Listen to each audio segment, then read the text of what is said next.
السلام علیکم ناظرین۔ میں نے کہا میں تمہارے مجاہدوں کی کیمیکل انجینئرنگ کا قائل ہو گیا ہوں، اب یہاں سے بھاگو۔ ہم سڑک پر جلدی جلدی چلنے لگے۔ جس طرف ہم جا رہے تھے اس طرف شہر کی عمارتوں اور مکانوں کوٹھیوں کی جھلملاتی روشنیاں نظر آ رہی تھیں۔ مجھے کچھ معلوم نہیں تھا کہ ہم شہر پانڈیچری کے کون سے علاقے میں آ گئے تھے اور یہاں سے کون سا راستہ ہمیں سرائے والے چوک کی طرف لے جائے گا۔ اس چوک کا نام مجھے یاد تھا، وہاں کوئی ٹیکسی رکشہ بھی نہیں تھا۔ ہم ایک چوراہے میں آئے تو سامنے سے ایک ٹیکسی چلی آ رہی تھی، وہ خالی تھی، اس کی سرخ بتی روشن تھی۔ میں نے سڑک کے بیچ میں کھڑے ہو کر اسے ہاتھ دے دیا، ٹیکسی رک گئی۔ میں نے چوک کا نام لے کر کہا کہ ہمیں وہاں جانا ہے۔ ٹیکسی ڈرائیور مدراسی تھا، بولا بیٹھو۔ ہم ٹیکسی میں بیٹھ گئے۔ اس نے ٹیکسی وہیں سے واپس موڑی اور خالی سڑک پر مخالف سمت کو ڈال دیا۔ معلوم ہوا کہ ہم اپنے سرائے والے علاقے سے کافی دور نکل آئے تھے۔ میں نے کمانڈو اورنگزیب کے کان کے قریب منہ لے جا کر کہا ہمیں چوک سے ذرا پہلے اتر جانا چاہیے۔ وہ بولا ٹھیک ہے۔ ٹیکسی نہ جانے کون کون سے علاقے سے گزرتی ہوئی ایک کشادہ سڑک پر آئی تو میں نے ٹیکسی ڈرائیور سے کہا ابھی ہمارا چوک کتنی دور ہے؟ وہ بولا اگلے بازار میں ہے۔ میں نے کہا ٹھیک ہے، ہمیں یہیں اتار دو۔ ہم نے ٹیکسی وہیں چھوڑ دی اور فٹ پاتھ پر پیدل چلنے لگے۔ ایک بازار ختم ہو گیا، دوسرے بازار میں آئے تو میں نے اپنے بازار کو پہچان لیا۔ سامنے اس چوک کی ٹریفک لائٹس روشن تھیں جس کے قریب ہی ہماری سرائے تھی۔ ہم چوک میں سے گزر کر اس بازار کی طرف مڑ گیا جہاں سے ایک گلی ہماری سرائے کی طرف جاتی تھی۔ تو اچانک وہ تامل مدراسی نہ جانے کہاں سے نکل آیا جسے ہم نے ایک رات پہلے دیکھا تھا، اور اس بھکاری نے مجھ سے سگریٹ مانگا تھا۔ میں نے اسے پہچان لیا، یہ وہی بھکاری تھا۔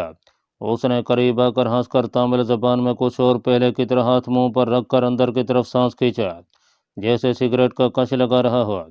صاحب سگریٹ ہے؟ اس نے سگریٹ مانگا۔ میرے پاس سگریٹ تھا مگر میں نے کہا نو سگریٹ، اور ہم دونوں آگے نکل گیا، اپنے بازار میں داخل ہو گیا۔ کمانڈو اورنگزیب نے مڑ کر دیکھا اور کہنے لگا یہ آدمی مجھے مشکوک لگتا ہے، یہ اس روز بھی ہمیں اس جگہ رات کو ملا تھا، ابھی اسی جگہ ملا ہے۔ میں نے کہا یہ اس علاقے کا کوئی نیم پاگل بھکاری ہے، ایسی شک و شبے والی کوئی بات نہیں ہے، ہندوستان میں اس قسم کے بھکاری اکثر سڑکوں پر مل جاتے ہیں۔ کمانڈو اورنگزیب خاموش ہو گیا۔ ہم گلی میں آ گئے، گلی خالی تھی اور سنسان تھی۔ سرائے کی ڈیوڑی میں چوکیدار تخت پر اسی طرح گہری نیند سو رہا تھا۔ ہم دبے دبے قدم اٹھاتے اس کے قریب سے ہو کر گزر گیا۔ کمرے میں آتے ہی ہم نے دروازے کے اندر سے کنڈی لگائی اور اپنی اپنی چارپائیوں پر یوں بیٹھ گیا جیسے کسی نے ہمارے سروں پر سے 3 من کا بوجھ اٹھا دیا ہو۔ کمانڈو اورنگزیب کہنے لگا میرا تو خیال ہے ہمیں ابھی یہاں سے سیدھا ریلوے اسٹیشن پہنچ جانا چاہیے اور دلی کی طرف جاتی جو بھی گاڑی ملے اس میں سوار ہو کر نکل جانا چاہیے۔ کمانڈو اورنگزیب ایک دلیر کمانڈو ضرور تھا مگر ابھی اسے کمانڈو آپریشنز کا اتنا وسیع تجربہ نہیں تھا۔ میں نے اسے کہا اس وقت ریلوے اسٹیشن پر جانا اپنے آپ کو خود ہی دشمن کے حوالے کرنے کے برابر ہوگا۔ تم جانتے ہو ہم بھارتی بحریہ کی ہائی کمانڈ کو کس قدر تباہ کو نقصان پہنچا کر آ رہے ہیں۔ ہم نے ان کے اسلحے اور فوجی ساز و سامان سے لدے ہوئے 2 بڑے بڑے جہاز سمندر میں غرق کر دیے ہیں۔ اب تک تو پانڈیچیری کی سول اور ملٹری کی انٹیلیجنس شہر کے کونے کونے میں پہنچ چکی ہوگی، اور اس کے علاوہ پولیس نے بھی سارے شہر کی ناکہ بندی کر دی ہوگی۔ شہر سے باہر نکلنے والے چوراہے کی بھی تلاشی لی جا رہی ہوگی۔ تو پھر تم کیا رائے دیتے ہو؟ کیا اسی جگہ پڑے رہیں؟ یہ جگہ بھی تو محفوظ نہیں ہے، یہاں سے باہر آ کر مسافر ٹھہرتے ہیں، پولیس یہاں بھی چھاپہ مار سکتی ہے۔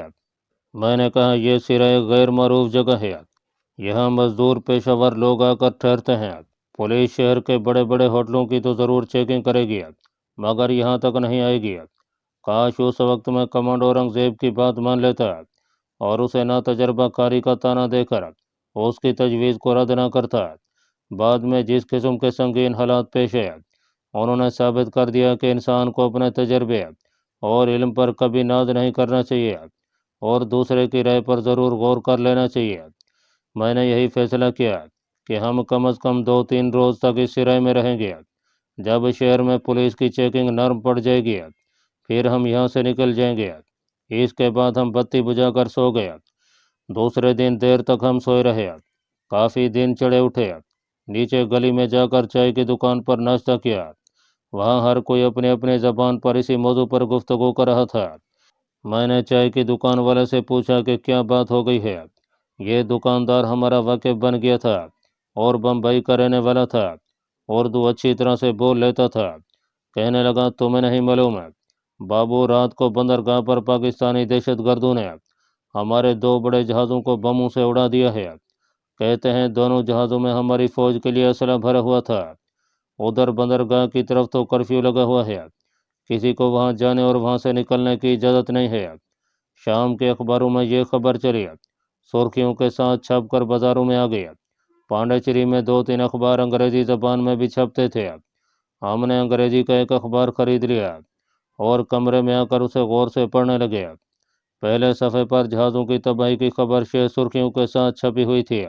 खबर में लिखा था कि भारतीय बहरिया के 2 जहाज़ जिनमें भारी मिकदार में गोला बारूद और फौजी साजो सामान लदा हुआ था, कश्मीरी कमांडो ने समंदर में गर्क कर दिए हैं। जहाज़ों में बारी बारी धमाके हुए। जहाज़ों के टुकड़े उड़ गए और चंद सेकंड में दोनों जहाज़ समंदर में डूब गए।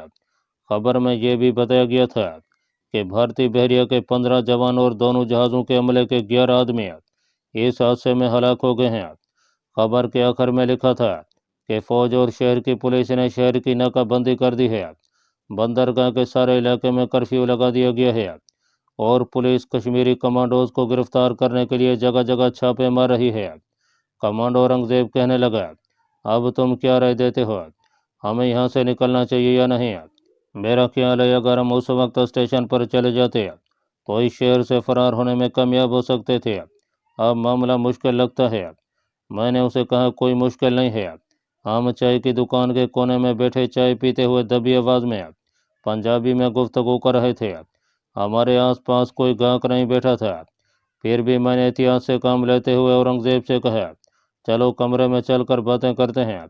हम उठकर अपने कमरे की तरफ चले। सिराय की डेवड़ी में सिराय के मालिक हाजी साहब बैठे थे। कहने लगे, तुमने कुछ सुना भैया? उन्होंने बड़ी राजदारी से हमें अपने पास बुलाकर कहा, रात इंडिया के 2 जहाज़ कश्मीरी कमांडो ने तबाह कर दिए हैं। भाई, जब तक भारत मजलूम कश्मीरियों की आज़ादी का हक दबा कर वहाँ बैठा रहेगा और कश्मीरियों पर जुल्म करता रहेगा, फिर तो यही कुछ होगा। मैंने कहा, हाजी साहब, हमने अभी अभी ये खबर सुनी है, अफसोस हुआ है हमें तो। आखिर हमारे अपने देश का ही नुकसान हुआ है। हाजी साहब चुप हो गए। दबी जबान में सिर्फ इतना कहा, लेकिन हमारी हुकूमत को भी तो कुछ सोचना चाहिए भैया। हम हूँ हाँ करते ऊपर अपने कमरे में आ गया। हमारे पास हमारे कमांडो होने का सबूत एक एक कमांडो चाकू ही था। मैंने औरंगजेब से कहा, कुछ पता नहीं आगे चलकर हालात क्या सूरत इख्तियार कर लें, इसलिए हमें कुछ बातें अभी से तय कर लेनी चाहिए। पहली बात तो यह है कि कल से हम यहाँ इकट्ठे नहीं रहेंगे। या मैं रहूँगा या तुम यहाँ रहना, और मैं शहर की किसी दूसरी सिराय में चला जाऊँगा। दूसरी बात यह है कि अब हमें मौका मिलते ही अलग अलग इस शहर से फरार होना होगा। तुम एक तरबियत याफ्ता कमांडो हो। तुम खुफिया पुलिस वालों को पहचान लेने की सलाहियत रखते हो। तुम अकेले मौका महल देखकर रेलवे स्टेशन पर जाओगे और वहां से दिल्ली और दिल्ली से श्रीनगर पहुंचने की कोशिश करोगे। मैं अपने तौर पर इस शहर से किसी न किसी तरह निकलूंगा और वापस नागपुर मेजर शरद दीवान के यहाँ पहुंचने की कोशिश करूंगा। मैं अभी कुछ देर मेजर शरद के पास रहना चाहता हूँ। वो मिलिट्री इंटेलिजेंस की डिफेंस ब्रांच का मेजर है। हालात नाजुक सूरत हाल इख्तियार करते जा रहे हैं। भारत ने पाकिस्तान पर भरपूर हमले का नापाक मंसूबा तैयार कर लिया हुआ है। मैं उस फौजी मंसूबे के मजीद खुफिया राज मालूम करना चाहता हूँ। ये राज मुझे मेजर शरद दीवान के साथ ही रहकर हासिल हो सकते हैं। तीसरी बात यह है कि हमें अपने अपने कमांडो चाकू कहीं फेंक देने चाहिए। अगर किसी जगह हमारी तलाशी ली गई, हमारी चेकिंग हुई, तो ये चाकू हमारा कमांडो होना साबित कर देंगे। तुम्हारा क्या ख्याल है? कमांडो औरंगजेब कहने लगा, तुम ठीक कहते हो, हम ऐसा ही करेंगे।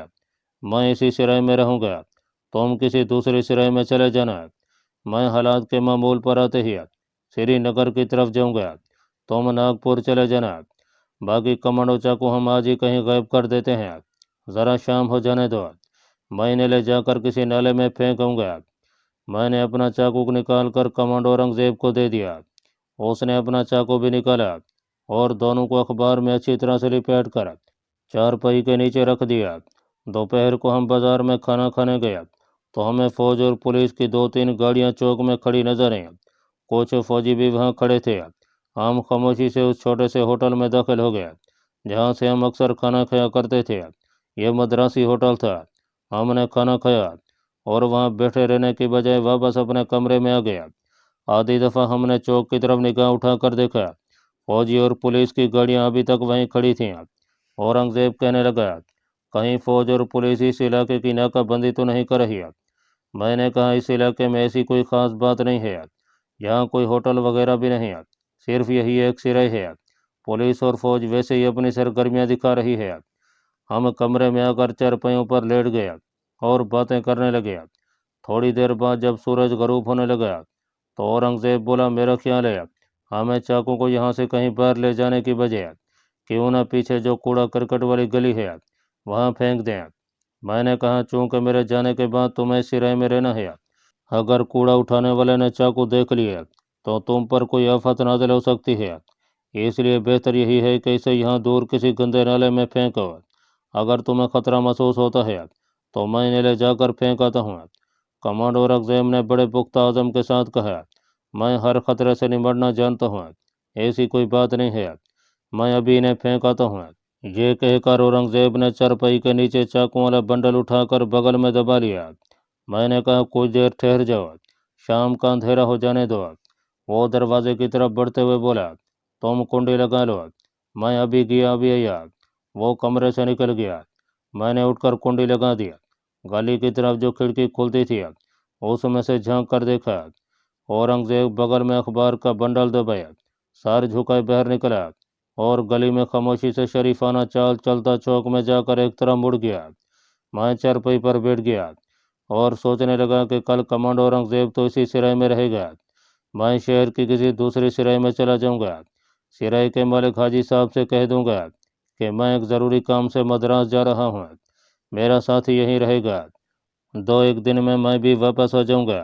मैं चारपाई पर लेट गया, जैकेट की जेब से सिगरेट का पैकेट निकालकर सिगरेट सुलगाया और सोचने लगा कि खुदा ताला का शुक्र है, हमने बड़ी कामयाबी से अपने मिशन को अंजाम तक पहुंचा दिया है और यूं ससरा को समंदर की तह में हमेशा के लिए गर्क कर दिया है, जो कश्मीर के महज पर और पाकिस्तान के खिलाफ इस्तेमाल किया जाने वाला था। अब मुझे सबसे ज़्यादा फिक्र इस बात की लगी थी कि किसी तरह मुझे ये फौजी राज मालूम हो जाए कि भारत पाकिस्तान पर कब हमला करने वाला है, ताकि मैं अपने पाकिस्तानी भाइयों को खबरदार कर दूँ कि दुश्मन फिलहाल तारीख को हमला कर रहा है। ये टॉप सीक्रेट फौजी राज था। आमतौर पर इसकी खबर फौजी हाई कमांड के 2-1 टॉप रैंक के अफसरों के सिवा और किसी को नहीं होती। मेरा नहीं ख्याल था कि मिलिट्री इंटेलिजेंस के मेजर शरद दीवान को इस राज का इल्म हो। फिर भी मुझे अगर कहीं कोई सुराग मिल सकता था तो मेजर शरद दीवान से ही मिल सकता था, क्योंकि वो भारतीय फौज की डिफेंस ब्रांच की मिलिट्री इंटेलिजेंस का ऑफिसर था। उसे ज़रूर मालूम होगा कि भारत ने किस महीने की कौन सी तारीख को पाकिस्तान पर हमला करने का प्रोग्राम तय किया है। ये तो यकीनी बात थी और मैंने खुद इसे सीक्रेट फाइल में भी देख लिया था और मेजर शरद दीवान और उसके सिख फौजी अफसर की ज़बान से भी सुन लिया था कि भारत पाकिस्तान पर भरपूर हमला करने वाला है और ये हमला पाकिस्तान की कई एक सरहदों पर बेक वक्त किया जाएगा। जब से यह राज मुझे मालूम हुआ था, मेरे अंदर एक बेचैनी सी लगी हुई थी। ये मेरे वतन पाकिस्तान की सलामती का सवाल था। मैं हर कीमत पर और हर हालत में टॉप सीक्रेट जरहाना मंसूबे की तफसीलात और ख़ास तौर पर पाकिस्तान पर हमले की तारीख मालूम करना चाहता था और ये मालूमात मुझे मेजर शरद दीवान के पास रहकर ही मालूम हो सकती थी। यही कुछ सोचते सोचते मेरा सिगरेट ख़त्म हो गया। मैंने सिगरेट नीचे फर्श पर फेंक दिया। इस दौरान नीचे गली से किसी ने चाय वाले को आवाज़ देकर चाय के लिए कहा। मेरा दिल चाय पीने को चाहा। कमांडो औरंगजेब अभी तक नहीं आया था। मैंने सोचा इतनी देर क्यों न सामने वाले होटल यानी चाय की दुकान में बैठकर चाय पी जाए। ये सोचकर मैं उठा, कमरे को बाहर से बंद किया। ताला लगाने की ज़रूरत नहीं थी क्योंकि अब कमरे में कोई काबिल एतराज़ शय नहीं रह गई थी। मैं सीढ़ियाँ उतरकर सिराय की डेवड़ी में से निकलकर जैसे ही गली में आया, एक बंद गाड़ी एकदम से स्टार्ट होकर चीखती हुई तेजी से मेरे आगे आकर रुक गई। इससे पहले कि मैं संभलता और कुछ सोच सकता, गाड़ी में से 4 फौजी जवान छलांगे लगाकर निकले और उन्होंने मुझे काबू कर लिया। यह सब कुछ 1 या 2 सेकंड के अंदर अंदर हो गया था। मेरे हाथ पीछे करके हथकड़ी लगा दी गई और गन पॉइंट पर ये लोग मुझे झकलते हुए गाड़ी के अंदर ले गया। चारों फौजी भी गाड़ी के अंदर आ गया और इसके साथ ही गाड़ी जिसका इंजन चल रहा था चल पड़ी। यह फौजी गाड़ी थी, स्टेशन वैगन की तर्ज की थी। अंदर छत के साथ छोटी सी बत्ती जल रही थी। मैं समझ गया कि मेरी मुखबरी हुई है। मुझे फौरन उस मद्रासी भिखारी का ख्याल आ गया जो रात के वक्त हमें 2 बार मिला था और जिसने मुझसे सिगरेट लिए थे। वो यकीनन पुलिस का मुखबर था। मैंने 2 बातों के लिए खुदा का शुक्र अदा किया। एक तो ये कि कमांडो औरंगजेब इस वक्त मेरे साथ नहीं था। दूसरे ये कि मेरे पास कमांडो चाकू नहीं था जिसे मैं हमेशा अपनी पतलून के अंदर छुपाए रखता था। मेरे जहन ने तेजी से काम करना शुरू कर दिया था। एक बात बिल्कुल वाज़ेह थी कि इन लोगों ने मुझे महज शक व शुबे की बिना पर पकड़ा है। मुखबर ने इन्हें खबर कर दी थी कि 2 आदमी जो किसी दूसरे शहर के रहने वाले हैं सिराय में ठहरे हुए हैं और रात को उन्हें 2 बार बंदरगाह के इलाके से आते देखा गया है। मैंने देखा था कि जब मुझे फौजी गाड़ी में धकेला जा रहा था तो 3 फौजी जवान सिराय के अंदर घुस गए थे। वो यकीनन मुखबर की इतला के मुताबिक कमांडो औरंगजेब को पकड़ने ऊपर गए होंगे, मगर उन्हें वहां औरंगजेब नहीं मिल सकता था और कमरे में मेरे कश्मीरी कमांडो या दहशतगर्द होने का कोई सबूत भी मौजूद नहीं था। इस एतबार से वो मुझ पर कोई जुर्म साबित नहीं कर सकते थे। मैंने इन्हीं हक़ाइक़ की रोशनी में एक कहानी दिमाग में बनाई कि पूछ-गुछ के वक्त मैं यही कहानी बयान करूंगा। ये तो यकीनी बात थी कि मिलिट्री इंटेलिजेंस वाले मुझे अपने वहशाना तशद्दुद का निशाना ज़रूर बनाएंगे। मैं दिल में दुआ मांग रहा था कि कमांडो औरंगजेब चाकू लेकर नाले में फेंकने के बाद जल्दी वापस न आ जाए। मैंने अपने साथ बैठे हुए फौजियों से टूटी फूटी उर्दू में पूछा, तुम लोगों ने मुझे किस लिए पकड़ा है? ये 4 फौजी थे। इनके पास मशीन गन्नें भी थीं। ये मामूली कद काट के मद्रासी फौजी लगते थे। उनमें से एक ने मुझे गर्दन से पकड़कर जोर से झटका दिया और हिंदुस्तानी मद्रासी लहजे में कहा कि तुम्हें अभी मालूम हो जाएगा कि तुम्हें क्यों पकड़ा गया है। अभी तुम्हारा दूसरा साथी भी पकड़ा गया होगा। मैंने कुछ कहना चाहा तो एक फौजी ने जोर से अपनी कोहनी मेरी पसलियों में मारी और कहा, बोलेगा नहीं, और उसने अंग्रेजी में मुझे गाली भी दी। मैं खामोश होकर बैठा रहा। गाड़ी खुदा जाने कहाँ कहाँ से गुजरती रही। शाम गहरी हो गई थी। गाड़ी की अगली खिड़की में से फौजी ड्राइवर और उसके साथ बैठा हुआ दूसरा फौजी मुझे नजर आ रहे थे। बाहर अंधेरा गहरा होने लगा था। गाड़ी एक गेट के सामने आकर आहिस्ता हो गई। मैंने कंखियों से अगली सीट के शीशे में से देखा। गेट के बाहर एक मुसल्ला फौजी पहरा दे रहा था। ये कोई फौजी हेडक्वार्टर वगैरह था। गाड़ी गेट के अंदर जाकर एक तरफ रुक गई। मुझे खींचकर बाहर निकाला गया और 2 फौजी मुझे लेकर सामने वाली बार की तरफ चले। एक बार के बाहर फौजी गार्ड खड़ा था। उसने सैल्यूट मारकर सलाखों वाला दरवाज़ा खोल दिया। ये ज़ाहिर है फौजी हवालात यानी क्वार्टर गार्ड थी। मुझे उसमें बंद करके दरवाजे को बाहर से ताला लगा दिया गया। जो फौजी मुझे लाए थे वो चले गए। बाहर एक काले रंग का फौजी स्टेन गन लिए पहरा दे रहा था। मैं हवालात के फर्श पर एक तरफ होकर बैठ गया। पूछ-गुछ के वक्त मुझे जो कहानी बयान करनी थी वो मैंने शुरू से आखिर तक सोच ली थी। कोई 1 घंटे बाद मुझे वहाँ से निकाल कर एक दूसरे बार के कमरे में ले जाया गया। वहाँ दीवार के साथ एक तरफ 3-4 कुर्सियाँ पड़ी थीं। एक स्ट्रेचर भी बिछा हुआ था। मैं समझ गया कि ये अजियतगाह है, टार्चर सेल है। यहाँ मुझ पर तशद्दुद किया जाएगा और मुझसे वो राज मालूम करने की कोशिश की जाएगी जो मैं कभी ज़बान पर नहीं लाऊंगा। मुझे इस बात में अपनी शिकस्त महसूस हो रही थी कि मैं इतनी आसानी से पकड़ लिया गया था।